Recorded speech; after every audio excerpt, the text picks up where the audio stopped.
Nobody has time for that. No, we made a rhyme. So anyway, yeah. Um, Here we are, another summer, 1989, another summer. Sound of What? the Funky Drummer. Am I missing something? I think so. You're Anyway, missing me. What are here's you the talking point. about? Public Enemy, I think, Ah, but I got it wrong. There's something wrong in between. I missed something. Anyway, here we are. We are at 495 and five away from the big 500. yeah. I mean, I'd And say, well, how are we going to celebrate our 500th episode? But probably just doing the same thing we do every week. doing the same thing we do every week, Ben. That's the way it works. We're So celebrating it by not celebrating it. It's very new. 495 is a very interesting podcast for us because I am working two different things that I'm trying to get over at the same time. Meaning, so for those of you who have already heard this discussion, Ben and I performed on stage together for almost a decade, Yeah, most long likely. time. And then for another decade. Ooh, has the podcast last as long as the stage Yeah. performance? I have not done that No? math yet. Yeah, but we're almost we if we haven't gotten to it, we've almost gotten to oh wait, yeah, that's right. No, we've still got a while, I think. But hours in, I think the podcast has beat By on far. stage. Um Well, I mean, we but did so by far, even though we did do that like 36-hour endurance performance at the hotel. oh, that is true. Wait, that was 36 hours? I think, yeah, something like that. And we like It's a it's a blur for me. showed up in the afternoon and we left in the early morning of the following day. So we showed up in the afternoon, So we stayed 24 stayed hours there. Did we and then sleep? We must have slept. I don't think we slept. Oh, interesting. Was it? No, it couldn't have been 36, like 18 hours. Maybe it was 18 I hours. was gonna say, I was gonna say that it seems 36 would have been a long time. We would have slept there. Yeah, it was 18 hours. Just Okay. have what I originally thought. 18 hour Still endurance. though, I mean Yes. that's only 18 podcasts, but So the basic thing is that I was gonna say when we performed live, we've remarked on it on the podcast before. We would often, um, almost right before we went on, we would often use the restroom. Sometimes both of us at the same time. It's just a thing. And not in the same restroom. But there were two restrooms. and I might have gotten into it before, but in case I haven't, when I was a kid, uh, for most of my childhood, I lived in Dorsey, Illinois, in the parsonage that's there. There's only one bathroom, and it's on the ground floor. And my bedroom was on the um, second floor. And when I had to use the bathroom at night, I would try to sneak down so that my parents wouldn't hear me because Right. if I woke them up, they'd get mad. Yeah. Uh, but often they still did wake up, and they often got mad. Uh, and so what I would end up doing was I would end up peeing multiple times until I was out of pee so that I could sleep through the night You and would not have to em go you would empty the reservoir. exactly. And and so that kind of carried over into my adult life before I go on before I leave the house, I go to the bathroom. If I'm at a restaurant, before I leave the restaurant, anytime that there's a restroom available to me and I'm Right. leaving that area, I will use the bathroom. And so but this has become something where if I have a meeting and the meeting's going to last an hour, I go right before the meeting. And so Right. what I'm trying to do is break myself of that habit, and also just to increase my bladder efficiency. Well, allow it to work you don't want well. to damage yourself. You don't want to hold it No, too no, long. but no. The idea is not to hold it, but the idea is to only go when I actually have to go, like, and to learn the difference Right. between, oh, I should use the restroom and actually having to use the restroom. So I'm not going to use the restroom throughout this. Um, and the thing is, I can't tell if, and this is, I mean, I've already kind of stated it, but I'll state it more plainly. Um, I can't tell the difference between my body saying I have to use the restroom and my mind saying, oh, I should probably use the restroom. Like, Yeah. it's very similar, and I think it's psychosomatic. I believe that's the word for it. No, it definitely is. I Um, feel the same way. Like if so many times when I know that I have a meeting coming up, I don't think I should use the restroom, but like 1 minute before I have to log on, my body's like, "We should go to the restroom now," and I'm like, yeah, "No, it's too late." It's, sometimes when I go to sleep, um, if it like if it takes too long for me to go to sleep, especially if I'm doing something right before bed. Like, if I'm going to bed and I'm like, oh, I should check and see if that thing hit my bank account. yeah. I will look at my bank statement, and then when I move my bank statement away, then I'll go, oh, maybe I should go use the bathroom again, because within those 5 minutes, who knows what happened, that sort of thing. I Um, may wake up so and disturb my family by walking through the house. you know, so that's one, and then number two, I was Number going two. to get myself water. Mm, mm. I was going to get myself some water, and I forgot. And then I started the podcast, and I'm like, oh, well, you know what?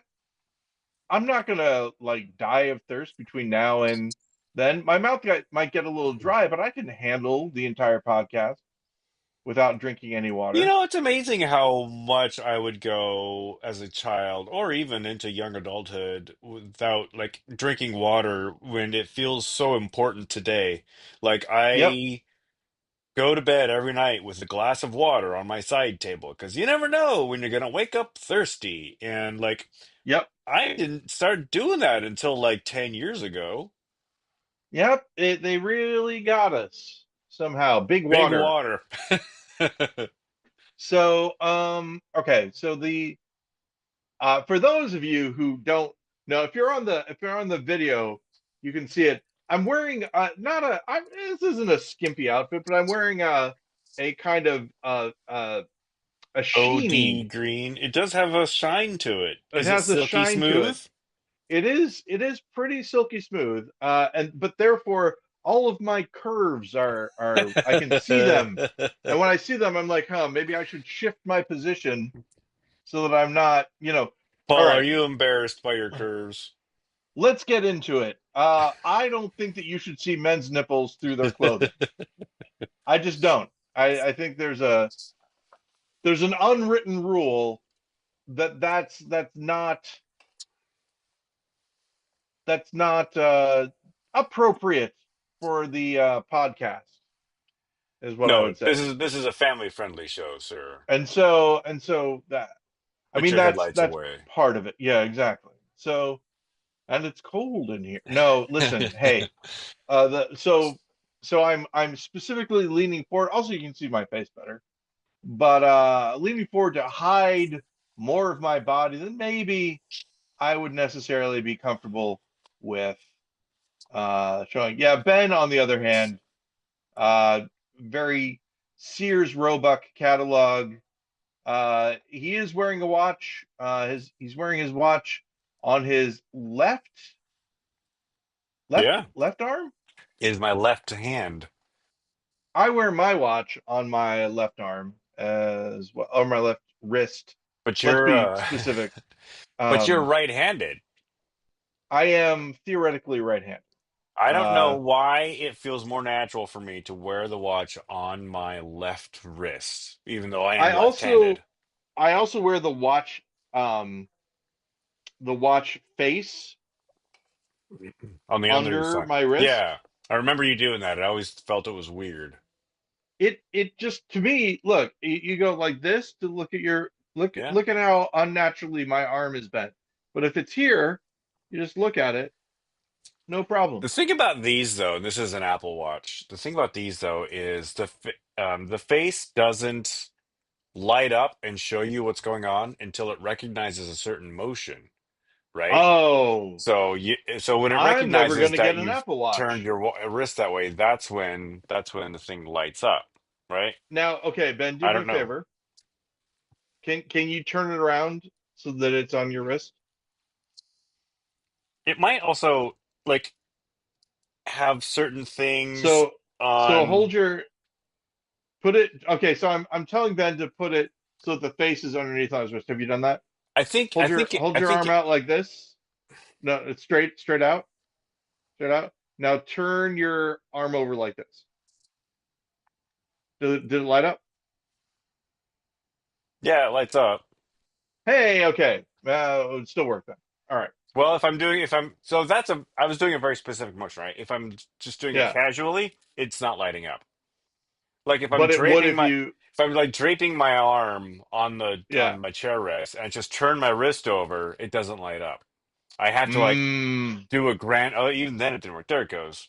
Yeah. Oh, It I don't also like has that. like it also has like sensors in the back here that I think read certain things in your wrist. I don't know if it's specific to like the Oh top yeah, of the like wrist or the bottom of the the wrist. health stuff maybe wouldn't work for me Yeah. either, based on that. Oh, I don't like any of that. Don't get an No, Apple thank you. Watch then. I won't. Oh, Apple. I've said this before, but they now make the most watches Oh, really? in the world By out of yeah, all the other makers. by quantity, I'm sure. They Yeah, just keep cranking them out. I kind of want to get a watch again. Oh, Ben. Oh man. So do you know about the air conditioning? What have I told you about the air conditioning? Your guy did a temporary fix, but you still need to spend Yeah, like 5 grand to replace it. yeah, and that's going to happen not this Friday, but the Friday afterwards. We're still running it Yeah. right now, and so it leaks a little bit since you did the fix. Um, it leaks out the front, and what I've done is I've made a little boat, or little ramp, I guess, out of tinfoil, which takes the leak and To moves it to the sink as well. channel the water away. Right, but the problem is when it shuts down, there's still a bunch of water that leaks out. Yeah. So it's better than it was before. It's not as much water that leaks out now, but it still leaks out. Does it And leak on like the I said, floor? yeah, that's right. No. When we bought the house, they told us that we had to replace the air conditioning eventually. So none And of you're this like, is it's is Chicago. worrisome. How hot can it get? No, no, no. I was like, well, hopefully we'll have money to do that when we need to. Right. And we could theoretically keep it the way it is for another, but it's since it's leaking onto the furnace, I don't want to do that. Um, No. so we're making that we made we got to pay him via Zelle. Oh, we don't have to, but that's how we would prefer it. So we're paying him via Zelle, but Zelle can only pay you $1,000 There's a a limit. Yeah. day. Yeah. Yeah. So we're paying him over 3 consecutive days, half of the money. So you're paying him three And then halves of the money? we're paying him $1,000. It's 4,600 altogether. We're paying him Yeesh. $1,000, $1,000, and then uh $300. That's the first half. And Oh, he's I going to do the gotcha. work, and then we're paying him $1,000, $1,000, $300.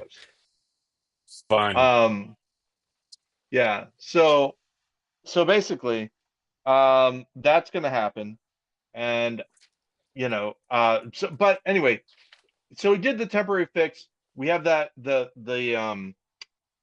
aluminum going into the sink, and I thought, okay, well, all's well with the world, we'll be fine. That night, Jennifer woke me up at 2:30 in the morning and said the basement was flooding. Oh God. And I was like, oh no, I can't believe it. This guy.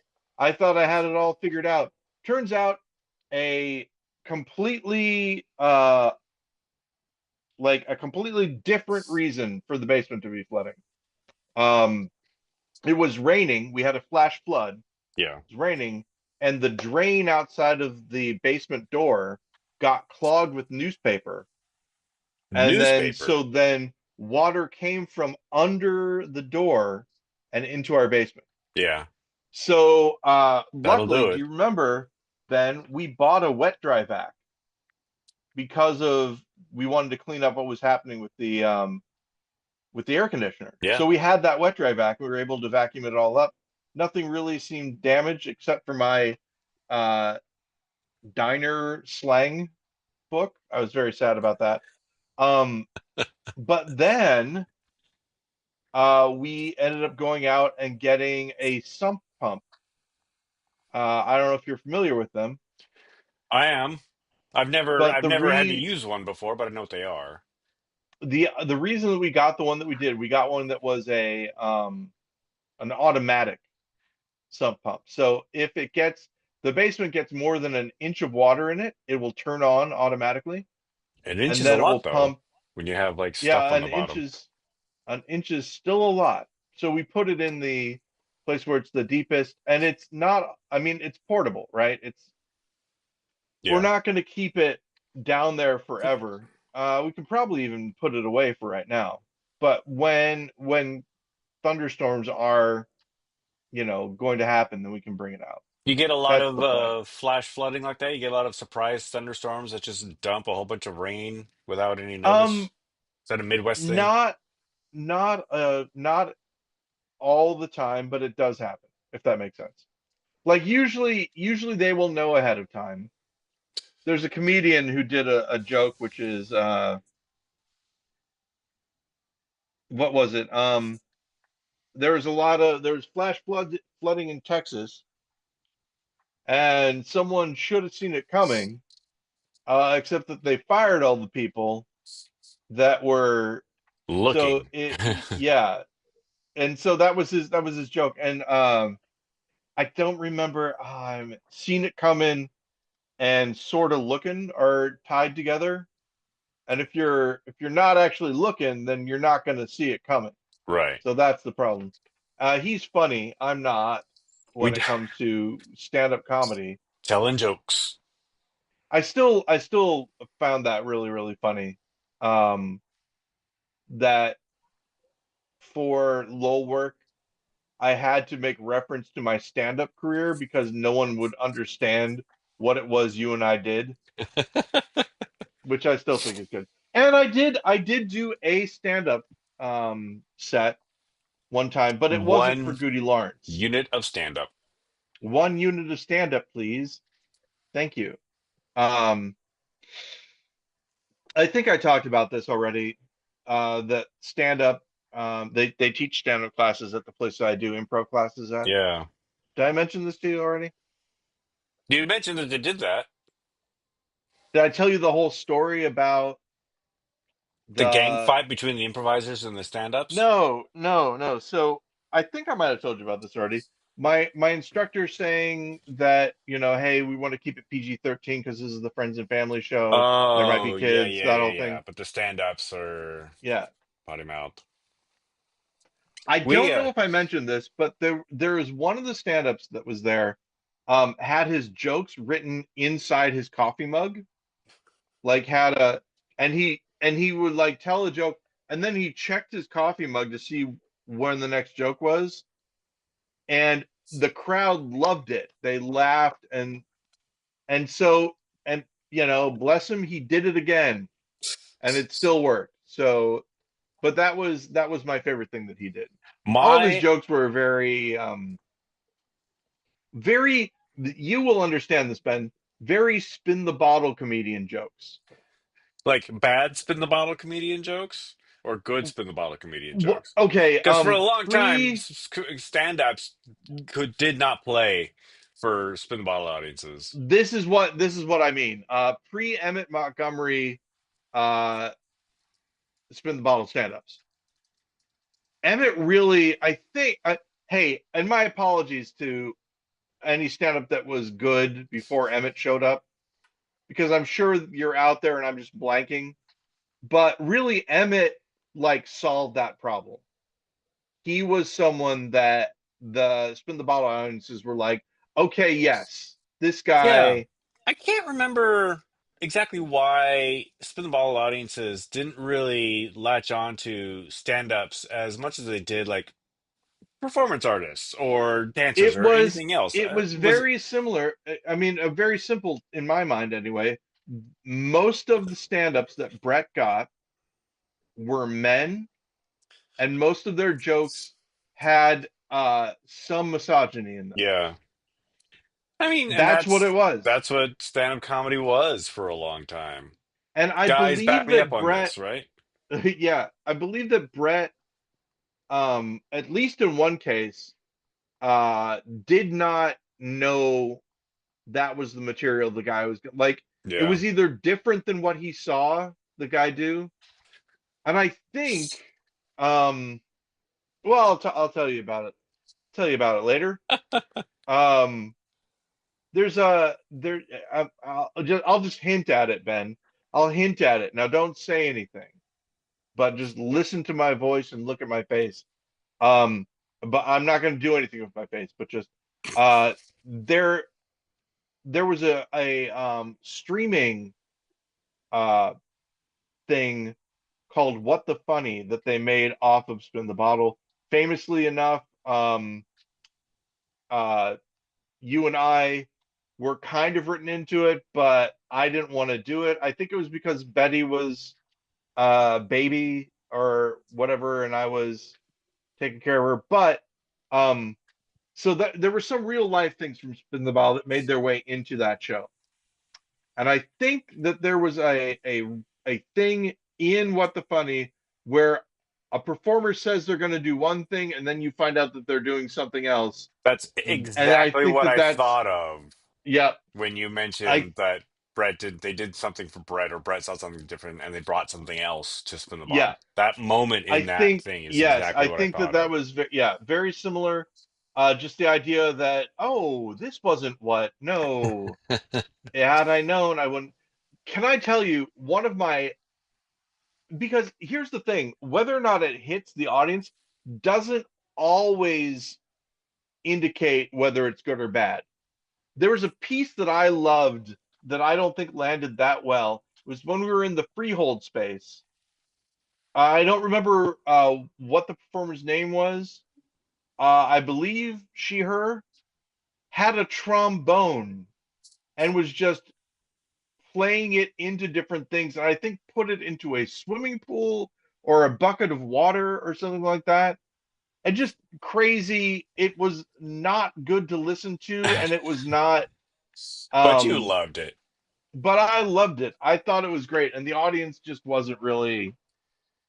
Yeah. They did not. The Spin the Bottle alliances were, and part of the reason why we could do what we did, very forgiving, and most the epitome of we're rooting for you. We want you to Yeah, do well. exactly.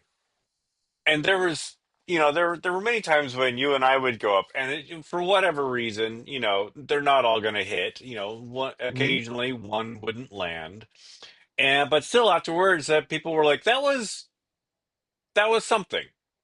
Yeah, exactly. Yeah. Our favorite reactions were when people didn't know what they were supposed to do. And they weren't laughing, they were more screaming Dread. Yeah. and uh now I will say this also. Spin the Bottle did something. I saw things at Spin the Bottle that I've never seen, anywhere else. Now, granted, that might be me and my own, um, education or experience or whatever. The Yeah. the people that did the improv dance movement thing. Do you remember those people? There are two people, and they kind of just sort of moved with each other and tried stuff. Okay. Like, I'm off balance, so you're gonna. There was that That sounds one. like a very spin the bottle thing. There was a guy who did a dance thing that was him and the sound of an ocean and a lighting thing where he was just running and hitting a wall over and over again. That was really good. Lots of the dance stuff. I was impressed that they did dance things. So do you remember the video that made the rounds on YouTube a while to somebody I used to know? Uh, it wasn't a spin the bottle thing. It was just a choreographer that did uh, a group. They did a dance to somebody I used to know. No, I don't. I remember this. It was modern dance, Yeah. and they were doing somebody I used to know. And I think because of going to spin the bottle, I appreciated it more than I would have if I hadn't. Because Yeah. they were doing some modern dance kind of tropes, if you will, but they were doing them in an interesting way. Yeah. Well, I mean, for a while, Spin the Bottle was in an actual dance studio. Yep, true. So, And then Ivory Smith's thing where she did looping, like yeah. live looping of a pe that's the first time I had We've ever seen yeah, bubbles, tiny bubbles, I bubbles, think. bubbles, bubbles, bubbles. Yeah, we talked about this before in the There, podcast, but I always we've had a couple different people after, I think after you left, that do the looping thing. The first time I ever saw that though, I went to go see Andrew Bird play at the Crocodile years and years and years ago, oh and he looped and yeah, he would play something with his violin and then yeah, loop it, and play then he something would else. whistle Yeah. over it. Yeah, it was pretty cool. And and then of course Reggie Watts did it at Spin the Bottle as Yeah. well. And obviously that man has taken it to a whole new level of things. So very, very I'm sure I've told this story before. This is actually when Spin the Bottle was in the dance studio, yes. and Reggie was on the bill, and I think he wasn't there for tech. I was just like pacing, and the show had started, right? And Reggie was nowhere to be found. I was Was just I there at that time, or was you this must have been. I was okay? just pacing in the lobby, just like listening to the show, because I think I was like working the concession stand at that time.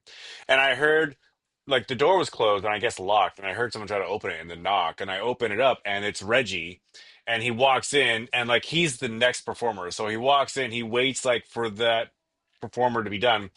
Bruce introduces him, he goes on, does something brilliant, and then just leaves.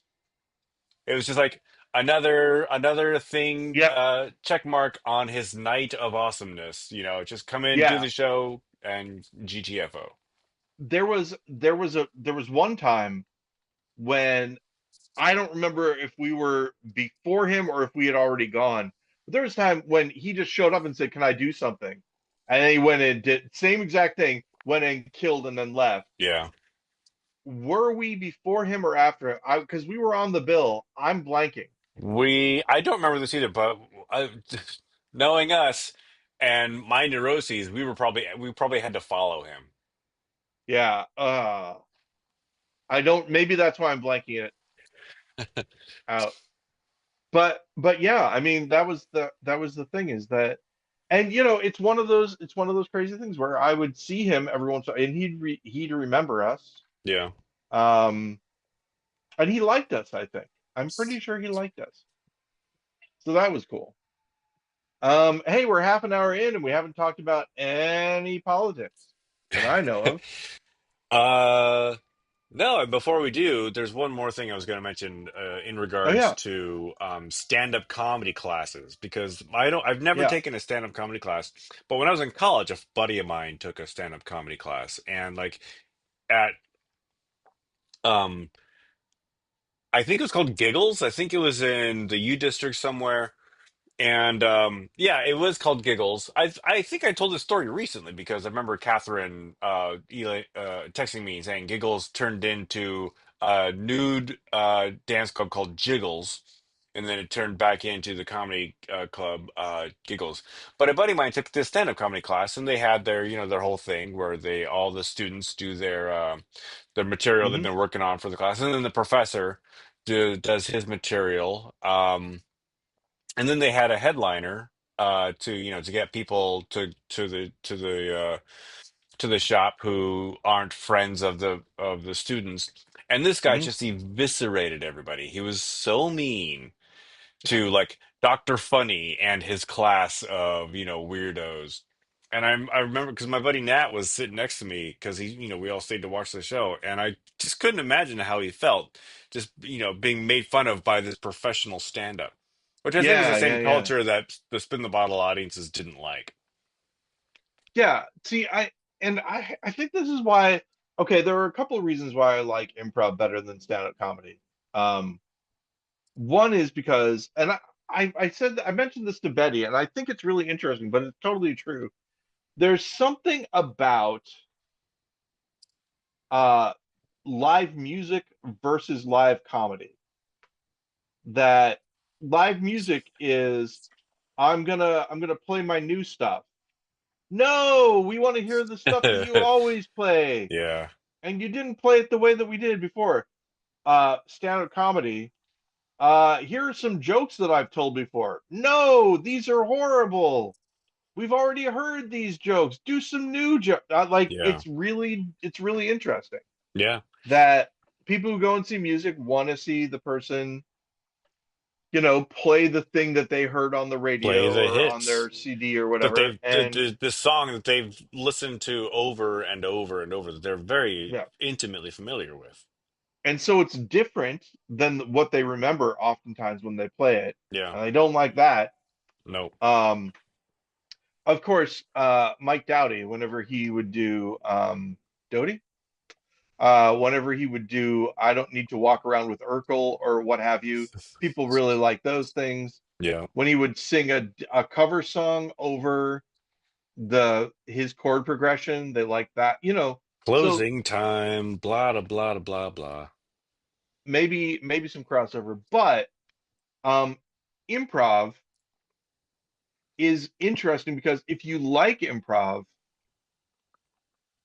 then improv is great. If you don't like it, It's sometimes you not can be great. surprised and it's great. But oftentimes, yeah, you're not going to like it, whatever. Yeah. But the thing is, it seems to me when it's good, it seems to be more collaborative. Now there is an improv group um, whose name, Ben, has a swear word in it. Oh no. So I don't know if you want to bleep it or if you want me to think of a way to. It's the F word. Okay. F that. Oh, and then there's another swear word, and then the S word. Okay. Uh, and That's their name, huh? yeah, that's their name. F that Uh, S. and and the thing is that in an improv group, there are some bad things that can happen. One is that you have the star, who is the only person that people are there to see, and they take over every scene, and they do all Yeah. the stuff. Like imagine, if you will, Ryan Stiles and nobody else, or Robin Williams and nobody else, but there are still other people Yeah. there, that kind of thing. Um, and there's some groups that I really like that do have like a sort of standout, not stand up, but stand out, Yeah. sort of stand out performer who does that. As soon as they enter, they're going to change or at least pull everyone over into what they're doing, They can etc. elevate the form. So that's not good. And then there's also the person who's not good, who everyone kind of has to like bring along with them because they're not as strong as the other performers. And those are the two kind of extremes. And then there are other things like the technically good but sort of boring guy who's still doing everything he's supposed to, but there's just no spark. There are all these things, and that group that I just mentioned doesn't have any of those problem players. Yeah. Everyone is engaged, everybody knows what they're doing, everyone like kind of collaborates. It's a great group. Are And they a Chicago improv team? Have you like they're seen them? not. No, they're in Los Angeles. Okay. I just have no. They're not in Los Angeles. I'm sorry. They're in Baltimore now, I think. A lot of them moved to Baltimore, I think. They were originally from New York, and then I think they moved to Baltimore. At least some of them did. I said that they were Los Angeles because they played at the UCB, but UCB also has a theater in New York, so I How do didn't you think know of it about for a this second. group? They just showed up on my YouTube feed Oh, one day, and I was like, "Oh, these guys are okay." And then I saw more of them and more of them, and the more I saw them, the more I liked it. excellent. And it was little things like they had a they you know how oftentimes an improv group will come out to a song. Yeah. They came out to a like if you and I were an improv group, um, we might have gone out to the Melt Banana song. You know, that might be the song that we always A something theme like that. It's song. a theme song. Here they Yeah. go. Oh, now they're playing Andre the Giant's music or whatever. Um, so they come out, but it's a Billy Joel song, and then it's another Billy Joel song, and you realize, you know, as you watch consecutive performances, they're going through the Billy Joel catalog as their song, and they start mentioning, well, that was this off of this album, and so eventually, when they come out and a new Billy Joel song that isn't that good is playing, the whole audience laughs already because they know what's coming, which is great. And there was one time that they came out to Uptown Girl, Yeah. and everybody like laughed because they were dancing, and then one of the performers looked at the booth and said, play it again."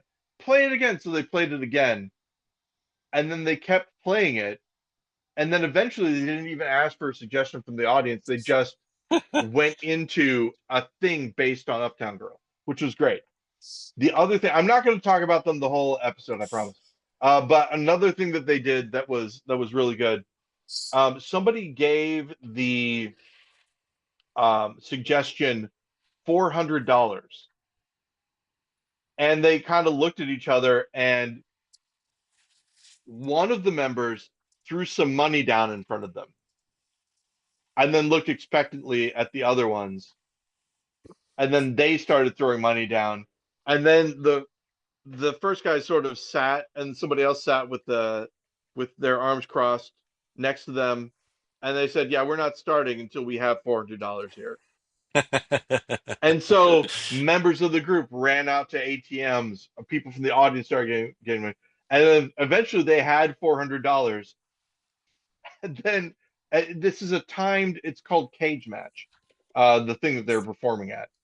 So it was a timed thing. You have a certain amount of time to do it, and so they did their set with only 5 minutes left because they had the $400 that they had to get. It was great. Very And clever. this is the kind of stuff I'm talking about. Yeah, yeah, yeah. And stand up can't do that, Ben. You can't. This is what I'm saying. No, stand-up does other things well. No, and I really wanted when I was a kid in like grade school and high school, I did wanted and even in college for some I did like stand up and I kind of wanted to do it, but I hated uh everything about the culture. I liked the idea of telling jokes, Yeah. but I didn't like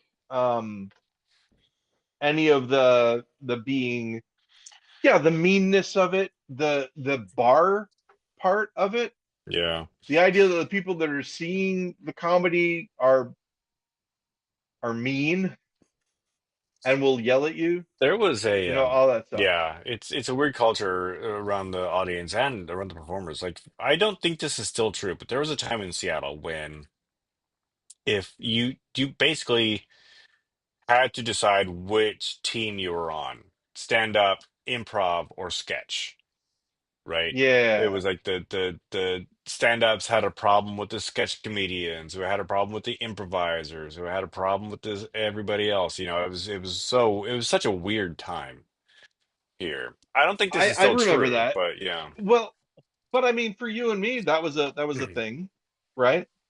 I mean, there was a sort of an anti-improv thing, and we were more. Yeah. I think we were more sketch Yeah. than anything, even though we had We some straddled the improv line a little bit, sensibilities. yeah. Yeah. I think for me it goes improv, sketch, stand up in that order because as much as I do like, I have I know it's weird. You've observed this. You've seen me more than a lot of people. I I can be extroverted, but I'm extroverted when it's on the surface. When Yeah. we're doing a show, or when I'm there as Paul, like, hey everybody, what's going on? How do you when it comes to actual like getting to know people and stuff like that, I am very introverted. I would often leave after a show was over. Hmm. Now, sometimes it was because I had to go straight to work when I was working nights. But in general, um, I don't I don't like that other thing. So you've got, but when it comes to performing, I like having other people that I bounce off of and stuff. So Right. improv is the best because you actually, world build together in real time. Sketch is also good, but what's the problem with sketch, Ben? You know it as well as I do. There's one really big problem that makes improv better than sketch. The And what problem with is that? sketch is, I will say it with me, Ben. You have to Memorize. memorize lines. Yes, exactly. No time for that, Ben. No time for it. And sometimes this is the thing. Sometimes in sketch, the lines are very important. If Yeah. you say it the wrong way, not as funny. Don't like it. Um, I know. I and remember there was one sketch that we did, like sketch that we did that had lines memorized, and I took me a while to get to convince you to which one commit. was it? Do you This was remember? 12 Angry Ninjas. Do you remember that one? I don't remember. Okay, let me ask you a question. Was it based on 12 Angry Men at all? I wouldn't say thematically it was. Where did you It, and I write it together, or did I think I may have just written it and brought it can you to you. refresh my memory? It's you and me sitting at a long table, and I'm the jury foreman, and I'm taking roll call, and you have no idea what's going on. Keep going. I'm remembering this now. Yeah, and I You, think the whole I think you did write this. yeah. I might have given some suggestions, but I don't I'm know pretty sure this was what prompted it, but yeah, that was just yeah. it was just I think a funny concept that we fleshed out. So the idea is that they were hidden, but they were Yeah, still they're still there, there. but they were ninjas, so Yeah, you yeah, couldn't yeah. see them. Exactly. Yes. Um, and yeah, yeah. But I do. I'm feeling bad and seen at the same time because that is exactly what I'm talking about. And also, I'm being confronted with the fact that you had to convince me that I should learn my lines for it. I Yeah, used to memorize things. I still want. I we think I've were in talked to a you about play this. together. I kind of want to. I kind of want to get my memorizing chops back because that was a thing that I could do. I probably still could. Um, It's been a minute since I've had to memorize lines for a play or anything, really. Now this is important. I don't talk about work. I don't talk about work. So I'm just going to say in general, in the United States of America, Ben, I get the idea that people are reading less and less, Like and that one of the recreationally? skill, no, like if I send someone an email in general, I count myself lucky if they read the first sentence of the email. If there is information that they need that is more than one sentence, I feel bad. I feel it's difficult. I look at what I've written and I go, okay, this isn't going to happen. This is why people like Slack, why they Yeah. like, chat, all that stuff. The same thing. Um, This meeting could have been an Nowadays, email, and this email could have been a message on Discord. exactly. These days, if you, as a writer of an email, expect someone to execute what you have written, bulleted lists are important. Because then they're like, oh, I have to read the next one. Oh, I Yeah. have to read, that sort of thing. And Speed of business, man. Nobody's got time to read a full-fledged out email. and because they don't read a full-fledged out email, the thing that this is I think this is the hardest part for me. Watching someone do something wrong because they couldn't read the thing that you wrote them, explaining how to do it, is the worst feeling. These days, if I want to tell someone how to do something, if I need them to do something a certain way, I will try to meet with them, because if I meet with them and I am talking to them and I am explaining what to do while they're doing it, Yeah. it will get done in that half hour. Whereas if I give them a email and say, please do this by the end of the week, it won't get done. They'll have something else that comes up, whatever. So, and that's just in general life, Ben. I'm not talking about work. I'm just saying in general Just with generally, people people. don't read emails anymore because we get so much. General, generally, those Duke boys Oh, were they've gotten given. into it again. Let's Have see we talked about this, how are they Ben? gonna get out of this one.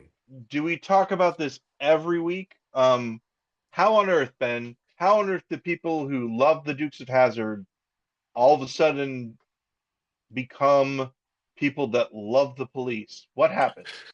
How did it work? I wasn't one of those people. That like the Dukes of Hazzard? No, I love the Dukes of Hazzard, but I'm not flying. I'm saying I'm not flying a Blue Lives Oh yeah, Matter yeah, yeah, yeah, thin blue yeah. That's line sticker yeah. on my car. That's the thing. I don't know. I do wonder if the people that do that are afraid, and so that's kind of why they do it. If this makes sense, they The enemy of my all right. enemy I'm gonna say something that is inflammatory. that might be no, that might be unpopular. I have obviously, look at me. Still have I'm a your white guy. fantastic facial hair. Um, yeah, but just in general, I and now this is important. I'm saying I personally have not had a bad encounter with the police. Okay. And the reason I say that is because I do not have a Blue Lives Matter sticker. I do not have a, whatever. Yeah. Um, I really do think that a lot of people that do have those things, and again, maybe going to be unpopular. Um, I think many of them are committing crimes that they don't think are crimes, and that if the police knew about them, they would get in trouble for it. That's all I'm saying. Or Um, even they might even believe that they're crimes and just think that it doesn't apply to them. yeah, I Or mean, you got and when like I say like they know it's wrong, they know it's wrong, and yet they because the government just gets up all into our business, and we don't need that. right, I can't run my cattle ranch with all these government regulations. exactly. Or what have you. Now, am I saying that they should follow the law? It would be nice. It'd be nice if everybody followed the law, Ben. You Sure. know, you know what else would be nice? If they passed laws that everyone agreed should be followed. And Um, we're enforceable. and well, this is what I'm saying, right? Um, what we I don't know, Ben. Have we solved politics? Oh Uh, God, we made it get 50 minutes into the show without get talking politics.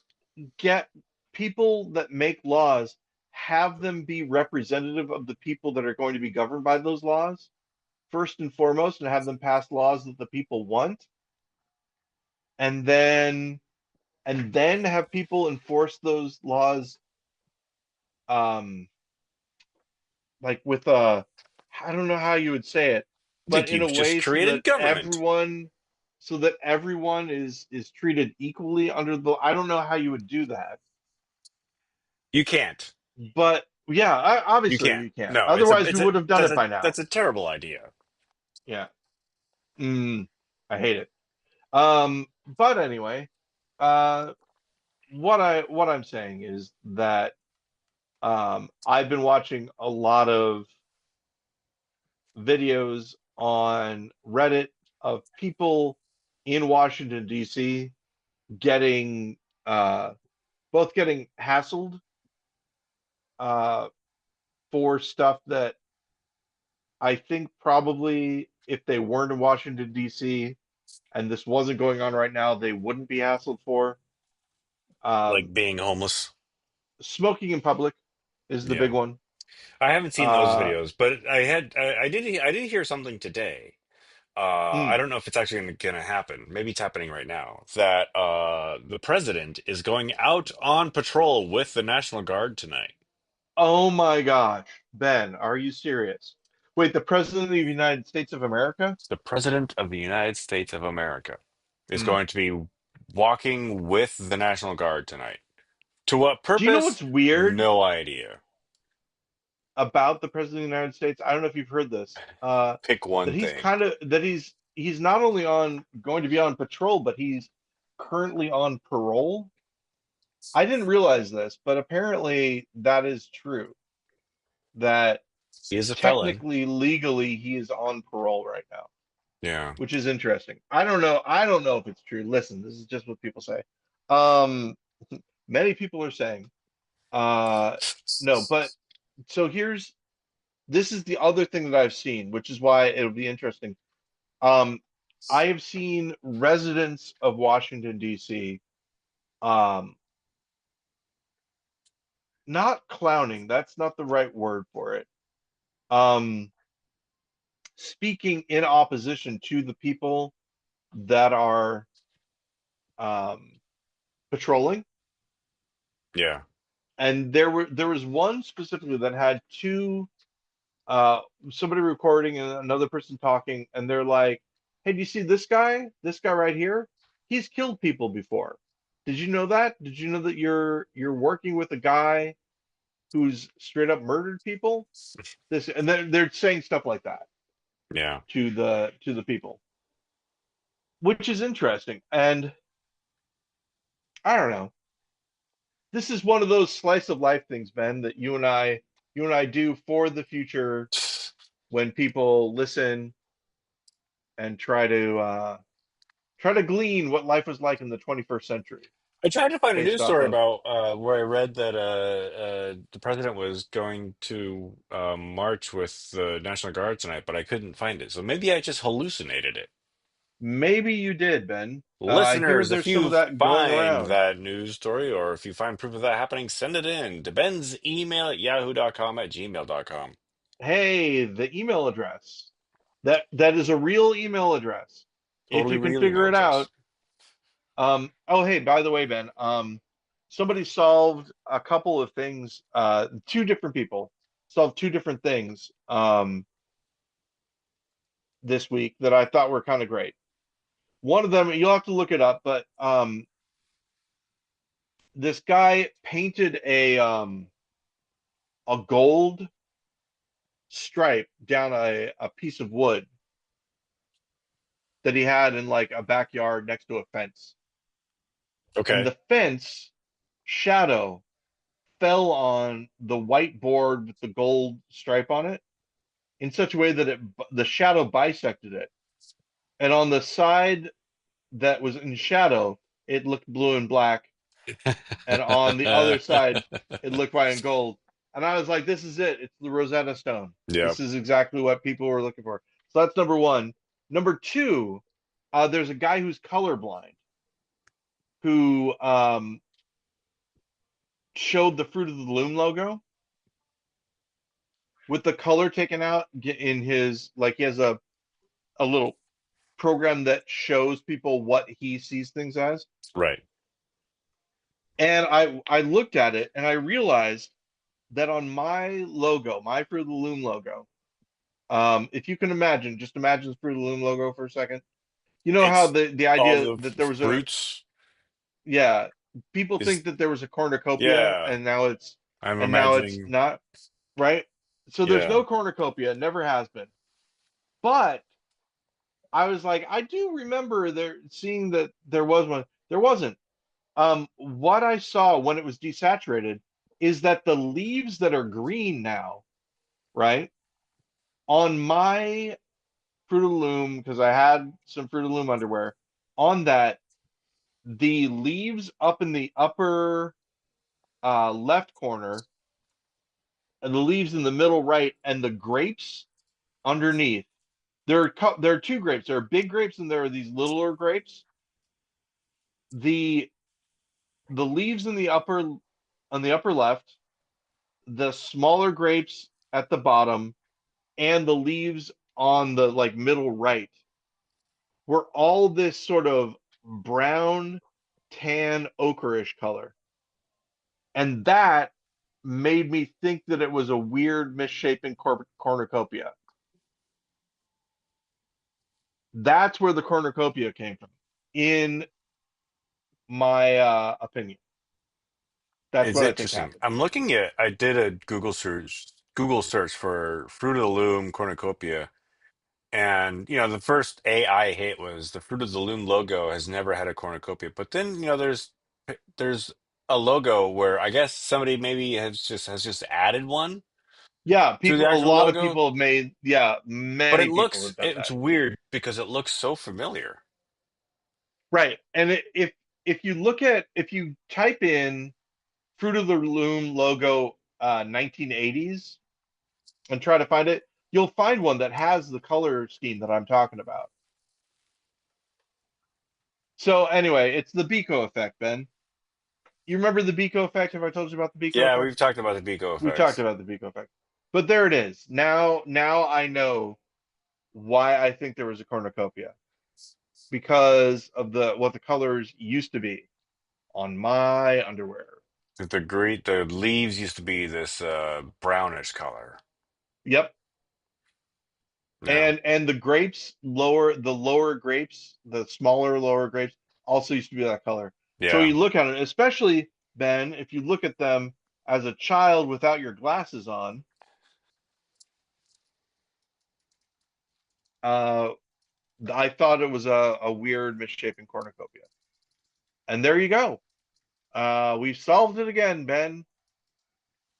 And so, Thanks to one person who's colorblind. yes, indeed. Thank you to that colorblind person. And Ben, thank you for And with being that, once again on the GudeLaurance podcast with me and you. yeah. Remember when we used to Thanks have for guests? having We me. would have guests sometimes. That was weird, wasn't it? We had one guest. Oh, wait, no, other people would come and talk to us. We actually had a get for a little bit. A get? Yeah, people from Twin Peaks: The Return came Yeah. and talked to us Our about their friends experiences. Eric That Ray was very cool. Anderson and John somebody I can't remember his last name. John was a new friend Yeah. that Eric brought in. E-Ray brought him in because he's like, this we have to talk to this guy as well. He was great. And sorry that we don't know your last name. I believe it is it John, Ben? Boy, if it's not John, I'm gonna feel bad. I'm gonna no, god damn it. Twin Peaks We're The gonna, hey, Return. listen, we are going to get the name right before we end this podcast, Ben. That's all I'm saying. He was a trucker or truck driver. Was this the 2017? Yes, it was. Yep. All right, so long ago. On IMDb, it's just called Twin Peaks. Yep. Let's see, probably not in the top cast. Oh, cast and crew. I'll You can recognize search his the name page. once I see it. It's Um, he's got the word truck in it, oh, Larry Clark was in and it. Ashley Judd, David Koechner, Nay, um, yep, Balthazar Getty. There's that guy. Balthazar Getty. Yeah, Brett He was Gilman, in Lost Highway. Yeah, Brett Gilman played the Ernie Hudson. Brett Gilman played Oh my the God, casino manager guy. Jailani Quinn played a desk sergeant. Jailani Quinn was in my scene in 10 Things I Hate About You. Oh wow, that's crazy. I'm on a text chain with all those guys. Um, John Ennis was in it. Yes. What was he? He What was John played Ennis playing? Slot Machine Man. Yeah, that's right. That's right. Yeah. David Yeah, I think he's the Duchovny, guy that says hello. Trent Reznor. Yeah, well, Trent Uh, Reznor's himself in it. yeah, John Paulson.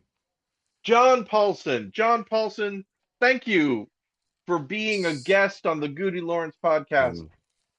We Now had that a we've great time talking to you. figured It that was out, nice to we know could that you were end the show. actually a kind person because you played such a bad dude. Yep. Acting. Master Thespian. Thank you. No, thank you. All All right, right. Ben. How's it happening? Keep it Keep wrong. it Talk to wrong, you Paul. next week. Talk to you next week. And until then, the podcast is closed. Oops. And Cancel. now I'm going to turn it off. Hang on.